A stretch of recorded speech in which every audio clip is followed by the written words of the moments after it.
তো বন্ধুরা, কৈলাসগিরি দর্শন করার পর আমরা এখন পরবর্তী দর্শনীয় জায়গায় চলে এসেছি। এখন আমরা চলে এসেছি ট্রিনিটি পার্কে।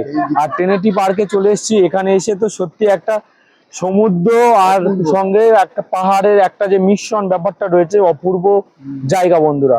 আর এখানে একটা জাহাজও দাঁড়িয়ে রয়েছে, হাইপাং 45। এটা দেখুন, সত্যি একটা অপূর্ব একটা, সত্যি বন্ধুরা একটা ভিডিওর মাধ্যমে ছোট দেখাচ্ছে হয়তো, কিন্তু সামনে দিয়ে দেখছি না বন্ধুরা, অপূর্ব খুব বড় একটা ব্যাপার।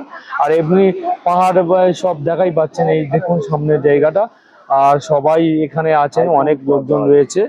তো তোমাদের এই ট্রিনিটি পার্কে এসে এই জায়গাটা কেমন লাগলো সেটা আগে ভালো করে বলো। খুব ভালো। তো বলো, এদিকে বলো কেমন লাগলো তোমার? ভালো লেগেছে? জোরে বলো, শোনা যাচ্ছে না। তো ভালো লেগেছে, খুব ভালো। তো তো তো যাই হোক, এই চারিদিকটা দেখুন বন্ধুরা, প্রচন্ড ঢেউ রয়েছে এখানে। আর চারিদিকে যে আওয়াজ হচ্ছে, মানে ঢেউয়ের গর্জন, সত্যি অপূর্ব একটা জায়গা।